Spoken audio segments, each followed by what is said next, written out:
I should have had the good doctor on years ago, but quite frankly, I wanted to do more research on his claims.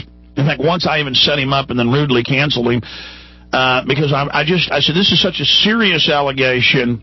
About 10 years ago, he may remember, probably doesn't. Such a serious allegation that he's making that I want to do research. Well, you get busy, you do a lot of things. And in the last 10 years, I have read more than 20, 30 books on the subject. I quit counting. I've actually gone to state libraries, university libraries. I have actually interviewed scores of other medical doctors, scientists, epidemiologists, virologists. And I have seen what Nobel Prize winners have just said in the last year, 2 separate ones saying AIDS is an inside job. Of course, then many other scientists and guests out of the blue and news articles would bring up the documents in the 1970s that they independently discovered about the Navy and others developing race-specific bioweapons. Since then, I've read in its entirety, and then the different subchapters that it discusses. You have to then go to the actual source documents that are bookmarked. Of State Department Memorandum 200 by Henry Kissinger in 1973, declassified in 1992. I made Endgame. I did over a year of research with 2 researchers in my office, working on it many hours a day. And quite frankly, I discovered things even worse than what Dr. Graves is saying. So I have to tell you, he was right all along. It's just there's so many incredible guests, so many incredible researchers, so many incredible things that I just don't have time to vet and prove for myself before I bring them on the show. I guess, would just put people on the show beforehand and just say I haven't documented what they've said instead of waiting 10 years. Same thing with chemtrails. We've been doing research on that, and then we just discovered that it's true. There's whole government declassified areas hidden in plain view. I'm so busy, I haven't even had time over the weekend. I tried to do research to even do an article on it. It's the problem. There are so many tens of thousands. First off, before we go to Mr. Graves, and I appreciate him joining us, I'm trying to preface all this. In Endgame, we literally didn't put 1/1,000th, maybe not even 1/10,000th of all the admitted radiating troops, spraying with biological weapons, killing them, killing foster children, killing children the government grabbed, killing children that parents brought in to have surgery, radiating them, hundreds of thousands. I mean, it's so, and that's just the U.S. and Israel and Russia and England and a few others. And then South Africa creating race-specific bioweapons, and Jane's Weapons Quarterly, and Dick Cheney writing about how they wanted to use them on people and make it legitimate. PNAC document, September 2000. I mean, the point is that you literally jump into an ocean of them admitting it, an ocean of them doing it. They see it as their great work, their charity, their loving thing.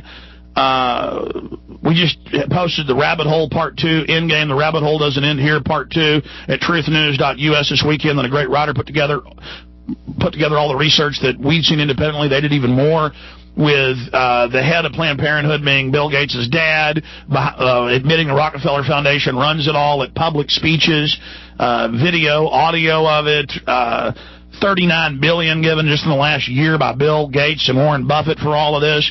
I mean, this is huge. And so it's basically like I'm trying to give you the history of the world here in a thumbnail. But I guess the best way to do it is Dr. Boyd Graves, who's one of the first to discover this, to be speaking out against it and exposing it. And again, AIDS infest almost every nation in the world. Some countries in Africa have 40+% rates of it. You'll see somebody like, you can debate what cures it, what treats it all day. But bottom line, it's a government op. Remember, Magic Johnson said he had it and was going to die, and then suddenly, oh, I'm fine, I got the cure, and they told him, shut up. Remember Tommy Morrison, the boxer? If you take the drugs, that ends up killing you.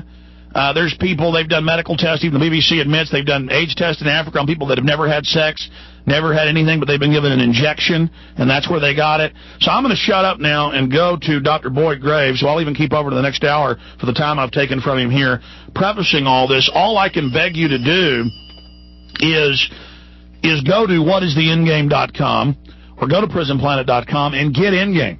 Endgame doesn't even broach the AIDS situation. It just covers where they say they want to kill 80% of us. Their main target, blacks. They have a special hatred and want to kill blacks. But I found they're doing it to whites. They're doing it to everybody. But they can get away with it in Latin America and Africa and poor areas of Asia better because there's no real media, no reporting. They own the governments through IMF and World Bank loans. They say through IMF and World Bank loans they'll buy the quietness, the silence of the country's leadership that are doing this. This is it. It's going on now. And please get Endgame Blueprint for Global Enslavement. If they admit they've killed hundreds of thousands of us by design, why wouldn't they do something like this? Why wouldn't they do a 9/11? Well, then you find the documents, and indeed they are. So I think the best way to start this is just to tell you that Dr. Boyd Graves, AIDS activist, 11 years ago, Boyd Graves, a lawyer and 1975 graduate of the U.S. Naval Academy, discovered he had HIV/AIDS positive. Rather than lay down and accept it as a death sentence, he resolved to learn all he could about the disease in hopes of seeking a cure. What Graves discovered shocked and enraged him. Based upon information he discovered in the public domain and through the Freedom of Information Act, he concluded the U.S. government was involved in a super-secret special virus cancer program, that now declassified, by the way. He feels it is the cause of the dreaded disease HIV/AIDS. In 1999, Graves discovered the secret 71 Special Virus Center flowchart, which spells out the incremental development of a laboratory-produced virus designed to attack and undermine the immune system of people of African descent. And again, my dad is an oral surgeon. He knows a lot of doctors, medical doctors.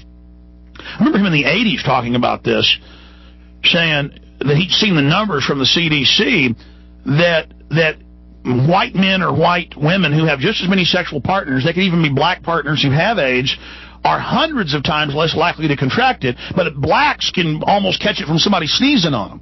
So the point is it's race-specific, and there's no doubt. But I've said enough. There's so much here. He's done so much to expose it, and I salute you, Mr. Graves. My friend, I do not know if I have ever had a more glorious introduction than that which you just did. Thank you so much. Well, thank you for coming on. In a nutshell, tell us a little bit more about yourself and this horrific saga. I mean, I've had to come face... You know, let's get going here, my friend. I'm about to celebrate my 6th anniversary on taking the AIDS cure. Let's start at the beginning.